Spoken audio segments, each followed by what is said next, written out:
प्रदेश BJP का नया plan. 2023 के लिए जोर लगाएगी पार्टी। प्रदेश सरकार की मुद्दों पर होगी घेराबंदी। 1000 दिन 1000 मुद्दे। जी हां, छत्तीसगढ़ में बीजेपी इसी रणनीति पर आने वाले 1000 दिन काम करने वाली है, क्योंकि अगले 1000 दिन यानी करीब 3 साल बाद छत्तीसगढ़ में 2023 के विधानसभा चुनाव होने हैं। 2018 में मिली करारी हार से उभरे कार्यकर्ता और नेता अब इस हार का बदला लेने का प्लान बनाने में जुट गए हैं और इस प्लान को मूर्त रूप देने का काम प्रदेश की नई प्रभारी डी पुरंदेश्वरी के नेतृत्व में किया जाएगा। सोमवार को जब डी पुरंदेश्वरी रायपुर पहुंची तो बड़े दिनों बाद बीजेपी कार्यकर्ता और नेताओं में उत्साह देखने को मिला। 2 दिनों के अपने दौरे में वे और सह प्रभारी नितिन नवीन 1000 दिन और 1000 मुद्दे पर काम करने वाले हैं। इसी सिलसिले में प्रदेश पदाधिकारी, जिला प्रदेश अध्यक्ष और पार्टी के कोर ग्रुप की बैठक हुई। ऐसे समय में हमारे प्रभारी जी आए हैं। आज का दिन बहुत शुभ है और मुझे पूरा उम्मीद है कि हमारे पास 1000 दिन का समय बचा हुआ है। इस 1000 दिन की कार्य योजना बनेगी और इस कार्य योजना के माध्यम से हम दोबारा सत्ता में लौटेंगे और आने वाले समय में भारतीय जनता पार्टी की सरकार बनेगी। उसकी आज एक नींव रखी जा रही है। संयोग है कि हमारे प्रभारी आए हुए हैं, दोनों प्रभारी हमारे आए हुए हैं। निश्चित रूप से 2 साल हुआ नहीं है और जनता ऊब गई है, तो जनता जो झूठे वादे करके सत्ता में आई है उसको परिवर्तन की पृष्ठभूमि बन जाएगी। उधर बीजेपी जहां सरकार बदलने के प्लान पर काम कर रही है, वहीं कांग्रेस इसे मुंगेरी लाल के हसीन सपने करार दे रही है। कांग्रेस का कहना है कि 2023 के लिए उसका अपना प्लान है और जनता के बीच मिले विश्वास और समर्थन से वह बीजेपी के मंसूबों को ध्वस्त करेगी। हर राजनीतिक दल अपनी अपनी तैयारियां करती है, हम भी अपनी तैयारियों में हैं। हम 2023 को लक्ष्य लेके जो ब्लॉक अध्यक्षों से लेकर जमीनी स्तर पर कैसे काम करना है उसमें हम लोग काम कर रहे हैं और हमें लगता है 2023 में भी फिर से कांग्रेस की सरकार बनेगी, ये हमारी तैयारी है।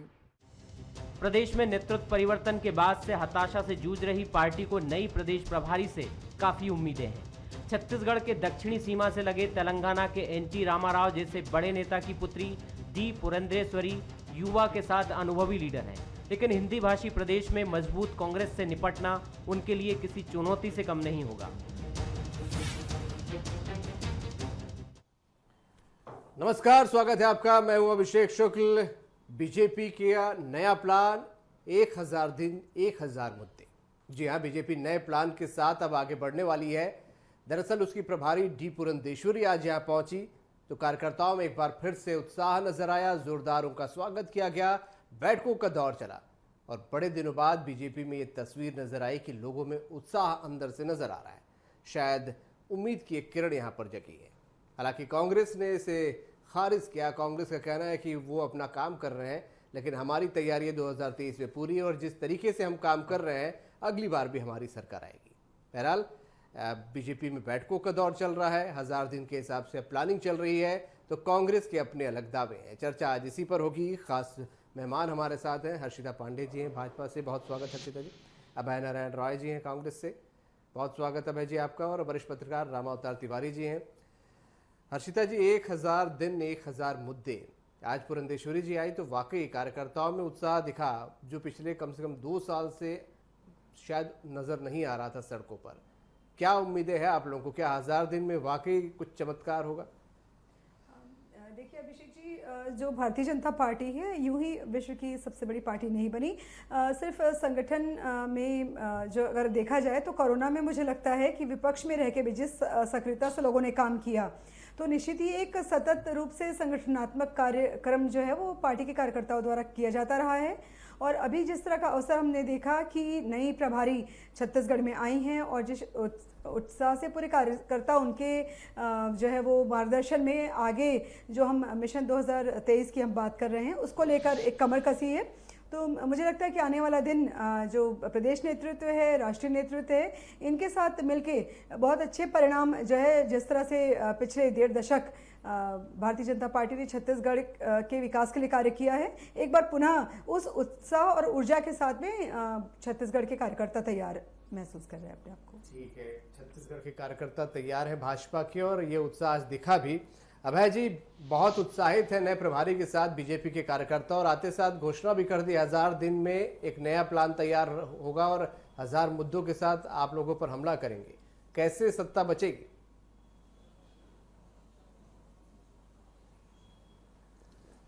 देखिए, भारतीय जनता पार्टी उत्साहित नहीं है। भारतीय जनता पार्टी की छटपटाहट है, क्योंकि 15 साल सत्ता में रहे, सत्ता का सुख भोगे, घोटाले किए, तो अब उनको लगता है कि नई प्रभारी पुरंदेश्वरी जी आई हैं तो इनको वो सत्ता दिला के जाएंगी।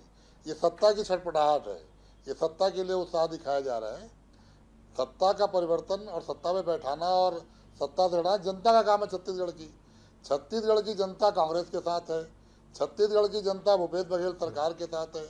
छत्तीसगढ़िया और छत्तीसगढ़ियापन और किसानों के हित ऐसे काम छत्तीसगढ़ की सरकार कर रही है। तो भारतीय जनता पार्टी कोई प्लान लेके आए, संकल्प ले, छत्तीसगढ़ के लोगों से माफ़ी मांगे कि धान घोटाला नहीं होगा, नान घोटाला नहीं होगा, नक्सलाइटों के राजनीतिक हमले इस प्रदेश पे नहीं होंगे, इन बातों पे पहले माफ़ी मांगे। और जो प्रभारी आई हैं उनके बारे में कोई टिप्पणी नहीं करना चाहूँगा, पूरा देश है, लेकिन वो कितना छत्तीसगढ़ के लोगों की बात समझेंगी। जिनको हिंदी नहीं आती वो छत्तीसगढ़िया कहाँ से समझेंगी। तो ये तो सब कुछ यहाँ दिख रहा है। आज भी आप 15 साल के जो मुख्यमंत्री थे, जिनके नेतृत्व में घोटाले पे घोटाला, 1000 मुद्दे नहीं 1000 घोटाले आपने किए हैं, तो आज उन्हीं के नेतृत्व में भारतीय जनता पार्टी चल रही है। नेतृत्व पर तो ऐसी कोई बात नहीं है। प्रदेश अध्यक्ष वही तय करते हैं, नेता प्रतिपक्ष वही तय करते हैं। राम अवतार जी से एक छोटी टिप्पणी ले लेता हूं मैं। राम अवतार जी, पुरंदेश्वरी पहुंची है सह प्रभारी के साथ यहाँ पर। भाजपा कार्यकर्ताओं में उत्साह यहाँ पर काफी आज दिखा है। 1000 दिन का प्लान और 1000 दिन का लक्ष्य लेकर भी चलने की बात कही गई है। क्या वाकई जो भाजपा के कार्यकर्ता है उनके लिए एक बड़ी उम्मीद बनकर आई डी पुरंदेश्वरी, या फिर ये बहुत जल्दबाजी होगा अभी? देखिए, एक तरफ भूपेश बघेल अपने 2 साल पूरे होने पर उत्सव मनाने की तैयारी में है, दूसरी तरफ प्रमुख विपक्षी दल भाजपा आज से अपने बचे हुए 1000 दिन हैं, उस पर 1000 दिन पर किस तरह से सत्तारूढ़ दल को घेरे उसकी रणनीति बना रही है। तो ये एक अच्छी स्वस्थ राजनीतिक परंपरा है और अच्छा चीज है जो राजनीति में होनी चाहिए, पहली बात। दूसरी बात, क्योंकि प्रभारी चुनाव में भाजपा की बुरी तरह हार के बाद अब जो नई प्रभारी बनी है उनके साथ एक तरह से पहला बैठक हो, ये समझा जाए परिचयात्मक बैठक है। परिचयात्मक बैठक में खासकर सौदान सिंह जी थे, रमन सिंह जी थे, तो दोनों छत्तीसगढ़ की राजनीति को बेहतर तरीके से जानते हैं और अपने जो भाजपा के कार्यकर्ता हैं उन कार्यकर्ताओं को अभी जोश भरने का उनके पास समय है। और दूसरी तरफ अभी तक जो सरकार है, भूपेश सरकार, उसके भी कामकाज दिख रहे हैं, उसकी अपनी अच्छाइयाँ, उसकी कमजोरियाँ दोनों भी एक तरह से 2 साल के बाद थोड़ी थोड़ी दिखना शुरू हो जाता है। तो अब प्रमुख विपक्षी दल भाजपा को अपने रणनीति बनाने का एक सुनहरा अवसर है।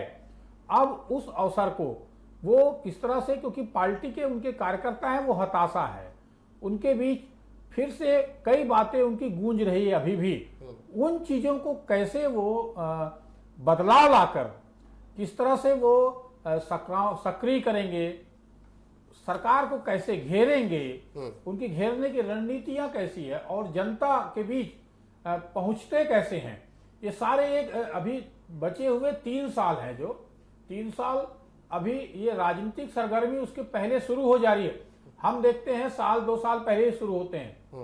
अब अगर 3 साल पहले ही भाजपा ने तैयारी शुरू कर दी है तो ये भाजपा के पास एक संगठन, बेहतर संगठन है, केंद्र में सत्तारूढ़ दल है, बड़े बड़े नेता हैं और इस समय विश्व में सबसे तेजी से उभरने वाली पार्टी है। तो वो क्यों, उसकी स्थिति छत्तीसगढ़ में क्यों खराब है, ये क्यों खराब है, ये एक बड़ी चुनौती भी है अभी। बिल्कुल, यहाँ पर हर्षिता जी वाकई में एक बड़ी चुनौती भी है आपके नई प्रभारी के सामने। बहुत जल्दबाजी होगा कहना कि वो आएंगे और कोई चमत्कार कर देंगी। 1000 दिन हालांकि उन्होंने लिए हैं, 1000 दिन की बात हो रही है, लेकिन पिछले 2 साल में जिस तरीके से पार्टी को हार मिली उपचुनावों में, या फिर निगम की बात कर ले, पंचायतों की बात कर ले, वजह यहाँ पर जो भी हो, आरोप प्रत्यारोप भले जो भी लगते हो, लेकिन हार यहाँ पर मिली है भाजपा को। फिर से पार्टी को जिंदा करना, कार्यकर्ताओं में उत्साह फूंकना और बीच में जो एक गुटबाजी की बात भी आते रहती है, गाय बगाए कार्यकर्ता रोष भी प्रकट करते हैं, इन सारी चीज़ों को साधना होगा उनको, कैसे साधेंगी वो? बहुत ज़्यादा छत्तीसगढ़ से वाकिफ नहीं है। देखिए, पहले तो आपकी बात में आने से पहले मैं अभय जी का एक जवाब दे दूं। मुझे लगता है वो भूल रहे हैं कि सोनिया जी मूल किस देश से हैं, कौन सी उनको भाषा आती है। ये बड़ी संकीर्ण सोच का परिचायक महिलाओं के प्रति। अभय जी, आप एक राष्ट्रीय दल के प्रतिनिधि के रूप में यहाँ बैठे हैं, इस तरह की पहले तो मैं एक महिला होने के नाते आपत्ति करती हूँ आपकी इस बात पे कि किसको क्या भाषा आती है नहीं आती है, कहाँ मूल की, ये बहुत आपत्तिजनक इन्होंने कहा। खैर, अभिषेक जी, आपने जो कहा कि 1000 दिन पहले से हमारी जो अभी से सोच है, प्लानिंग है, वो कहीं ना कहीं इस चीज़ को लेकर कि चाहे उपचुनाव, देखिए पूरे देश ने देखा है कि उपचुनाव में सत्तारूढ़ दल किस हद तक गिरा है। तो विधानसभा की अगर हम बात करते हैं मरवाही, तो मुझे लगता है उसको एक साइड कर दें, लेकिन हाँ, चाहे नगरीय निकाय की बात हो, जिला पंचायत की बात हो, बहुत कड़ी टक्कर। और इसी डर से मुझे लगता है कि मेयर को लेकर, अध्यक्ष को लेकर ये जो बैकडोर एंट्री कांग्रेस को करनी पड़ी, वरना क्या जरूरत थी इनको कि जो है वो पार्षदों से इलेक्ट होना। तो ये तमाम चीज़ें, आप भी बहुत यहाँ रामवता जी बैठे बहुत अनुभवी लोग हैं, तो हम जान रहे हैं कि छत्तीसगढ़ में किस तरह की राजनीति और कितना कॉन्फिडेंस का लेवल कितना लो है कांग्रेस का। जहाँ तक बीजेपी की बात है, निश्चित ही ये अकेला राजनीतिक दल है जो सिर्फ राष्ट्रीय स्तर पे, हमारे यहाँ पे जो है वो इंटरनल डेमोक्रेसी नहीं है, बल्कि नीचे स्तर तक। मैं स्वयं प्रभारी हूँ अपने विधानसभा की, हमारे यहाँ पे बूथ कमेटी का भी जो निर्णय है वो वहाँ के कार्यकर्ता लेते हैं, वो बैठ के हमारे जो है वो प्रदेश के या विधानसभा के नेता नहीं लेते हैं। तो मुझे लगता है कि ये जो बात कर रहे हैं कि 2 साल से नीरस है या निरुत्साही है कार्यकर्ता, ये बिल्कुल गलत है। मैंने पहले ही कहा कि संगठनात्मक जो हम कार्यक्रम कर रहे हैं, उसके अलावा लगातार हमारे सेवा कार्य चले हैं। अभी भी प्रशिक्षण को लेकर 45,000 कार्यकर्ताओं का प्रशिक्षण जो है वो इस दिसंबर से शुरुआत उसकी हो गई है। तो एक कार्यकर्ता निर्माण, पार्टी निर्माण सतत प्रक्रिया है भारतीय जनता पार्टी एक राजनीतिक दल के अगर तौर पे हम देखें तो मुझे नहीं लगता है कि कांग्रेस को बहुत चिंता करने की आवश्यकता है। इसका जवाब 2023 में आपको मिलेगा और बहुत करारा जवाब मिलेगा। आप 2023 में अपनी स्थिति की चिंता करें तो ज्यादा बेहतर होगा। शुक्ला जी, मैं थोड़ा सा बोलना चाहूंगा। देखिए, भाजपा की जो स्थितियां हैं, भाजपा अपने विधानसभा चुनाव की समीक्षा किस तरह से की है, ये तो पता नहीं अभी कि उसके क्या क्या कारण थे और क्या कमजोरियां थी, उससे क्या चीज सीखा, ये तो अभी तक तथ्य उभर कर नहीं आए हैं। दूसरी बात यह है कि क्या भाजपा के पास संगठन बेहतर है, संगठन उसके सतत काम करते रहे, उसका हिस्सा है ये बैठक। 2 बात। तीसरी बात यह है, क्या भाजपा जैसे कि लोकसभा चुनाव में परिवर्तन की, ऐसे आगामी किस तरह की रणनीतियां अपनाती, जो वही नेता जो अभी तक दिख रहे हैं, जो पिछले 15 साल थे वही रहेंगे कि नए चेहरे आएंगे? तो अभी कार्यकर्ताओं के बूते चुनाव लड़ना है या मुद्दे के चुनाव लड़ना है या कोई परिवर्तन लाना, तो बहुत सारे चीजें अभी गर्भ में छिपी हुई हैं। अभी एक संगठन का जो हिस्सा है, एक राजनीतिक प्रक्रिया का हिस्सा है, वो ही माना जा सकता है इसको। ठीक है अभय जी, यहाँ पर भाजपा के सामने आप लोग तो चुनौतियां हैं ही, पार्टी के अंदर भी बहुत सारी चुनौतियां हैं। हर्षिता जी हालांकि कह रही हैं कि कार्यकर्ता लगातार निचले स्तर पर काम कर रहे हैं, जैसा कि आप लोग भी दावा कर रहे हैं। आप लोग 2023 को अगर हम लक्ष्य करें, आप लोग भी काम कर रहे हैं, किसे बड़ी चुनौती मान रहे हैं? क्या भाजपा की तरफ से आप लोगों को चुनौतियां मिलेंगी वहां पर? देखिए, भारतीय जनता पार्टी मुख्य विपक्षी पार्टी है आज की स्थिति में छत्तीसगढ़ में, तो हम तो चुनौती मान के पार्टी को चलते ही हैं। राजनीतिक दल हमारे सामने जो रहेगा हमारे लिए चुनौती है, उस चुनौती का मुकाबला हम करेंगे। सवाल ये है कि एक नया केवल एक प्रभारी आ जाए, उसके बल पर जो भारतीय जनता पार्टी उत्साह मना रही है, मैंने उस पर टिप्पणी की थी और हमारी बहन ने कहा कि हमारे यहाँ बूथ अध्यक्ष तय करता है। सुंदरानी जी जिला अध्यक्ष को किस बूथ अध्यक्ष ने बनाया है और सुंदरानी जी का कितना रायपुर में विरोध हुआ है वो भी हर्षिता जी जानती हैं। रामदेव कुमावत बिलासपुर में अध्यक्ष बने, किस बूथ से अध्यक्ष बन के गए और कितना उनका विरोध और सपोर्ट हुआ, राष्ट्रीय अध्यक्ष की चिंता कर लीजिए, अपने राष्ट्रीय अध्यक्ष की चिंता कर लीजिए। आप जानते हैं, तो इसलिए अनुरोध है भारतीय जनता पार्टी पहले राहुल जी हमारे राष्ट्रीय अध्यक्ष तो मजबूत है, हमारे राष्ट्रीय अध्यक्ष मोदी जी घबराते हैं। अच्छा, हमारे राष्ट्रीय अध्यक्ष अमित शाह घबराते हैं, हमारे राष्ट्रीय अध्यक्ष पूरी भाजपा का कार्यकर्ता है। आप घबरा, बिल्कुल आप घबरा रही हैं, आप घबरा रही है, तो कुछ चिंता का विषय नहीं है। उनसे तो मोदी और अमित शाह घबराते हैं, वो रात दिन माला जपते हैं। आप अगर इस लेवल पे जप रही है तो कोई दिक्कत नहीं है। राहुल गांधी देश के नेता हैं, हमारे नेता हैं, नेतृत्व करता है। आज किसानों के साथ खड़े हैं, आज मजदूरों के साथ खड़े बिलासपुर के हैं, आज विधायक सच्ची बात करने रेट के लिए लिस्ट पूरी बता रहे हैं थानों दुनिया में की। जाने जाते हैं। अपने घर को झांकिए अभय जी, अपने घर को झांकिए थोड़ा सा। आपके बिलासपुर के विधायक थानों का रेट लिस्ट बताएं। आप बिलासपुर के विधायक को जवाब भी पार्टी को दे दिया गया है, और जिस तरह से आप बिलासपुर के विधायक की चिंता कर रही हैं और उनकी बातों को उठा रही हैं, तो हो सकता है आप तो रेट लिस्ट लिए होंगे, आपकी बात तो कह रहे होंगे। इसकी चिंता तो हम लोग कर रहे हैं, हम एक एक विधायक की चिंता कर रहे हैं, उनके मतलब आप मान रहे हैं, चिंता कर रहे हैं। आप मान रहे हैं लेकिन कि बिलासपुर कांग्रेस विधायक और जो अमर भाजपा के अग्रवाल पे आरोप संपर्क में लगाते है। हैं, उसकी भी ये चिंता विश्वास करिए। का स्तर है आपका, ये आपका स्तर है। मैं तो कह रहा हूँ ना, आंतरिक विश्वास मैं का कह रहा हूँ स्तर कि है। अमर क्या अग्रवाल आप जी के स्वयं ऊपर कह जो रहे आरोप हैं लगाते एक हैं, चैनल पे उसकी भी चिंता कि करिए। आपके विधायक भाजपा के संपर्क में हैं? नहीं, आप चिंता कर रही हैं। आप हमारे विधायक के, उन्होंने कोई आरोप आप कभी अपने जो है वो पार्टी अजय चंद्राकर सरकार के पे बयान नहीं की किया। चिंता नहीं कर रही हैं। आप प्रेम प्रकाश पांडे के बयान की चिंता नहीं कर रहे हैं। आपने रामदेव कुमावत जी और बाकी आप लोगों का नाम सच्चिदानंद उल्लेख उपासने किया। के बयान की चिंता नहीं कर रही हैं। आप शैलेश पांडे जी की बयान की चिंता कर रही हैं, मैंने उसका जवाब दिया। आपके यहाँ जो 70 लोग और 80 लोग रोज बयान दे रहे हैं, लोग कह रहे हैं कार्यकर्ताओं की उपेक्षा हो रही है, लोग कह रहे हैं कि पार्टी पे घोटालेबाजों का कब्जा है, उनकी चिंता आप नहीं कर रही बहन। इसलिए मैं कह रहा हूँ कि हमारे विधायक की चिंता मत करिए। हमारे विधायक ने भारतीय जनता पार्टी पे रोज आरोप लगाते हैं, अमर अग्रवाल जी के ऊपर घोटाले के आरोप लगाए हैं। आज देखिए, आप लोगों का अनुभव है, वो आप लोगों के पास ट्रांसफर का अनुभव है। हर्षिता जी, अभय जी, मैं हर्षिता जी से एक मेरा सवाल था। तो आप उन्हीं आरोपों को लगाएंगे। कई सारे आप जैसा एक कि काम को अभय जी लेके जिक्र बोलिए, कर रहे हैं, आप असंतुष्ट किसी योजना लोग को आपकी लेके पार्टी बोलिए में भी हैं। कि छत्तीसगढ़ में कौन सी योजना पे काम नहीं हो रहा है। खुलकर भी वो अपनी बातें को यहाँ पर कहते रहे। अभय तो जी, मुद्दे पे बात मैं हर्षिता करेंगे, जी से एक हम सवाल तो कर योजनाओं लूं। पे काम आप करेंगे। बड़ी चुनौती क्या पार्टी के अंदर जो 2023 का चुनाव असंतुष्ट अपनी है या योजनाओं पे कार्यकर्ताओं जीतेंगे। को संतुष्ट करना मान रही 2023 का चुनाव है, पार्टी के अंदर के छत्तीसगढ़ियापन पे लोगों को जीतेंगे। ज्यादा बड़ी चुनौती मान रही है, कांग्रेस को बड़ी चुनौती मान रहे हैं?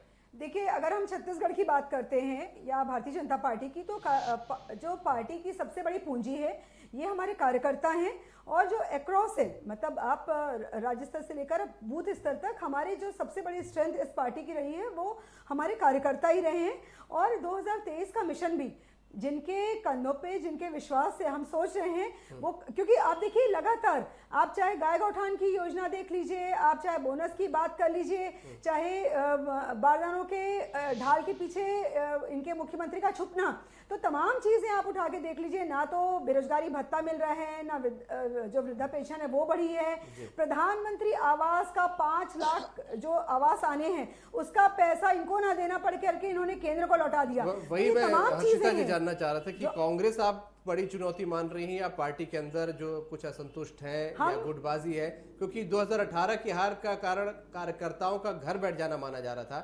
कार्यकर्ता आपके असंतुष्ट थे, उनकी सुनवाई नहीं हो रही थी।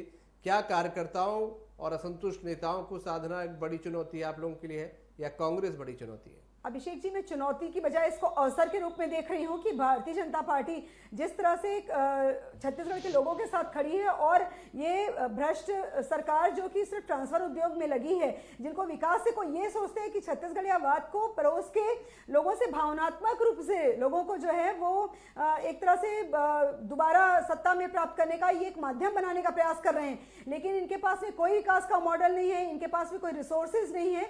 तो मैं तो इसकी जो सरकार है, कांग्रेस की सरकार है, इनकी जो अक्षमता है इनकी सरकार की, जो एडमिनिस्ट्रेटिव और पॉलिटिकल विल नहीं है, जो एक कैलिबर की हम बात करते कैपेसिटी की वो नहीं है, मैं इसको एक अपॉर्चुनिटी के रूप में ज्यादा देख रही हूँ कि जितने बुरे तरीके से अलोकप्रिय ये सरकार हुई है, कोई भी सरकार के इतना क्रिटिसिज्म उसके स्वयं के कार्यकर्ता, स्वयं के निर्वाचित लोग नहीं किए हैं इसके पहले। तो आप सोच सकते हैं कि आम जनता कांग्रेस की सरकार के बारे में क्या सोच रही है, और हर बार सिर्फ केंद्र के दरवाजे पे खड़े हो जाना जाके आपको सत्ता में लाने के लिए यहाँ के जनता ने आपको वोट दिया है। यदि आप सक्षम नहीं है, इस्तीफा दे दीजिए। आप इस्तीफा दे दीजिए यदि आप जो है वो छत्तीसगढ़ के लोगों की सेवा करने में सक्षम नहीं है आप। तो मैं कांग्रेस की जो 72 सरकार और इनके खुद के, अभी तो 2.5 साल का फिर चर्चा शुरू हो गई, इनके खुद एक जिम्मेदार मंत्री ने कहा कि मुख्यमंत्री का कार्यकाल फिक्स नहीं होता। तो चुनौती की बजाय मुझे लगता है कांग्रेस की जिस तरह से हालात है, ये एक अवसर ज्यादा है अभिषेक जी हमारे लिए, चुनौती से ज्यादा। अभय जी, कांग्रेस के लिए चुनौती बनकर भाजपा उभरने की तैयारी कर रही है, अवसर के तौर पर हर्षिता जी से देख रही हैं, और निश्चित रूप से आज जो प्रभारी आए हैं उसका असर ये है। अभी अभी हमारी बहन ने कहा कि कार्यकर्ताओं के बल पे हम चुनाव लड़ेंगे और जीतेंगे, उनमें हम उत्साह भर रहे हैं। इन्हीं कार्यकर्ताओं को रमन सिंह ने कहा था कि अगर कार्यकर्ता कमीशन लेना बंद कर दें तो हम चौथी बार सरकार बनाएंगे। कमीशन खोर अपने कार्यकर्ताओं को आप कहते हैं तो आपको हार का सामना करना पड़ता है। कार्यकर्ताओं की कितनी इज्जत उस पार्टी में है, वहाँ के कार्यकर्ता जान रहे हैं। हमारी बहन चूंकि पद पे हैं, उनको पार्टी के पक्ष में बोलना है, उनको भी सच्चाई मालूम है कि तखतपुर के चुनाव में कितने कार्यकर्ताओं ने उनका साथ दिया और किन किन लोगों ने उनका साथ दिया, लेकिन वो बोल नहीं सकती क्योंकि वो जवाबदार पद पे हैं। जहाँ तक कांग्रेस की बात है, कांग्रेस छत्तीसगढ़ में जनता के साथ खड़ी है, जनता के लिए योजनाएं ला रही है। किसानों की योजनाओं को चला रहे हैं और उन योजनाओं के बल पे हम भारतीय जनता पार्टी को चुनौती मानते हैं और भारतीय जनता पार्टी की तमाम लगाए गए आरोप और चुनौतियों को स्वीकार करते हुए 2023 में पुनः हम सरकार बनाएंगे, क्योंकि हमारी योजनाएं जनता के लिए है और जनता हमारे साथ है। ठीक है, 2023 का आपका दावा यहाँ पर है, भाजपा अपनी तैयारी कर रही है। राम अवतार जी, भाजपा के संगठन की हम बात कर रहे हैं कि आज प्रभारी यहाँ पर पहुंची है और एक बार फिर से संगठन को पुनर्जीवित करने की कोशिश है। हालांकि आप इसे जो आज भेंट है परिचयात्मक ज्यादा बता रहे हैं, आपस में परिचय ज्यादा होगा, तो भाजपा के लिए चुनौती अंदर ज्यादा या बाहर आप मान रहे हैं? देखिए, भाजपा को अपने भीतर की चुनौतियों को उसके लिए रणनीति बनानी होगी। फिर जो सरकार है, सरकार के कामकाज का जन्म संग्रह तो 5 साल होने पर होगा, तो सरकार के प्रति नाराजगी है, सरकार का समर्थन है, ये तो उस समय दिखेगा। पर चार्ज करने का काम कार्यकर्ताओं को खुद लगातार, आप चुनाव हारते गए, अभी हाल के मारवाही चुनाव हो, चाहे नगर निगम चुनाव हो, पंचायत चुनाव, उसके हारने के बाद कार्यकर्ताओं को एकजुट करके उत्साह भरना, उनको सक्रिय करना एक कठिन चुनौतीपूर्ण काम है और संगठन भाजपा का बेहतर रहा है। ऐसी स्थितियों में ये प्रक्रिया एक प्रक्रिया है। दूसरी बात जो है, क्योंकि एक नई नियुक्ति हुई है छत्तीसगढ़ के प्रभारी और सह प्रभारी, तो दोनों को एक बार आना था, आके यहाँ के राजनीतिक तासीर को समझना है, लोगों की स्थितियों को समझेंगे वो, और कार्यकर्ताओं की अलग अलग मीटिंग लेकर उनको उत्साह भरने का काम वो कर रहे हैं। तो एक जो है संगठनात्मक प्रक्रिया का हिस्सा है, रणनीतियां बनने का काम और उसमें क्या समझ होने का काम, वो एक उनके जो बगल में बैठे सौदान सिंह जी हैं और संगठन के पवन साय जी हैं, उनसे लगातार फीडबैक लेंगे और केंद्र सरकार के जो मंत्री हैं वो लगातार उन चीज़ों को अलग अलग दृष्टिकोण से सब चीज़ देख भी रहे हैं, तो वो सब चीज़ें चलती रहेगी। परंतु मुख्य है कार्यकर्ता, वो कार्यकर्ताओं में जोश भरने का और सक्रिय करने का, तो ये एक उसी प्रक्रिया का हिस्सा है और एक तरह से परिचयात्मक एक सम्मेलन कहा जा सकता है इसको। ठीक है भाई जी, बहुत संक्षेप में आपसे टिप्पणी चाहूंगा। जो 2 दिन का दौरा है और आप लोगों का भी 2 साल पूरा यहाँ पर हो रहा है, क्या एक बड़ी चुनौती भाजपा इस दौरे के साथ, नए प्रभारी के साथ आप लोगों को पेश कर पाएगी, और हाँ तो किस तरीके की इससे निपटने की तैयारी है? देखिए, पिछले चुनाव में छत्तीसगढ़ की जनता ने भाजपा को शून्य पे खड़ा कर दिया है और भाजपा को अब नए सिरे से पुनः खड़े होने की आवश्यकता है, तो ये प्रयोग कर रहे हैं। उनकी नई प्रभारी आई हैं, तो राजनीतिक दल में प्रभारी हाईकमान नियुक्त करता है, प्रभारी से कुछ उद्देश्य की पूर्ति के लिए भेजा जाता है। लेकिन जो छत्तीसगढ़ का चेहरा है, जब तक उन चेहरों पर ही भारतीय जनता पार्टी रहेगी, हमारी जीत आसान रहेगी, क्योंकि वो चेहरे 15 साल के चेहरे हैं, 15 साल घोटाले के चेहरे हैं और इनके पास कोई ऐसा नया चेहरा नहीं है। हर्षिता जी, बार बार ये बात सामने आती है विपक्ष द्वारा और विश्लेषकों द्वारा कि चेहरे बदलना जरूरी है। क्या तो कुछ नए चेहरे हम उम्मीद करें सामने आएंगे इस आपके प्रभारी के दौरे के बाद? देखिए, मैंने शुरू में ही कहा कि भारतीय जनता पार्टी एक बड़ा परिवार है और हमारे यहाँ पे संगठन की अगर हम बात करते हैं तो डाउन द लाइन, मतलब मंडल से लेकर, जिले से लेकर, प्रदेश से लेकर राष्ट्रीय स्तर पर जितने नए लोगों को अवसर, मैं स्वयं अपना अनुभव अगर देखूँ तो भारतीय जनता युवा मोर्चा के कार्यकर्ता के तौर पर शुरुआत की थी मैंने, तो मुझे लगता है नए लोगों को हमेशा अवसर मिलता है, लेकिन जो नेतृत्व करता है, जो अनुभवी लोग हैं, उनके मार्गदर्शन में हमेशा पार्टी जो है वो मजबूती से, इसके पहले भी 15 साल सेवा जो है वो छत्तीसगढ़ में की हम लोगों ने, और आने वाले समय में भी मुझे लगता है, चाहे हम नगरीय निकायों की बात करें या हम जिला पंचायत की बात करें, आप देखिए लोकसभा की अगर हम बात करें, नए लोगों को अवसर पार्टी हमेशा देती रही है। तो ये कोई एक पारिवारिक जो है वो किसी परिवार की सत्ता जो है वो पार्टी उस पर केंद्रित नहीं है, ये कार्यकर्ताओं की पार्टी। और आप सोच सकते हैं कि एक मोदी जी उठ के प्रधानमंत्री तक पहुंच सकते हैं यदि, तो सीधी बात है कि कितना decentralise model Bharatiya Janata party का एज अ पॉलिटिकल पार्टी रहा है। तो मुझे लगता है छत्तीसगढ़ में भी बहुत अच्छे परिणाम जो है वो एक इंटरनल इंट्रोस्पेक्शन के बाद में हम उस रोड मैप को तैयार कर रहे हैं। परिणाम लाने के लिए 1000 दिन आप लोगों के पास हैं ही, और 1000 दिन 1000 मुद्दों के साथ आप लोग आगे बढ़ भी रहे हैं। बहरहाल आपके प्रभारी आई हैं तो नजरें सबकी भाजपा की बैठकों पर टिकी हुई है और भाजपा कार्यकर्ताओं की उम्मीद तो जागी है। बहुत शुक्रिया आप सभी के चर्चा में शामिल होने के लिए।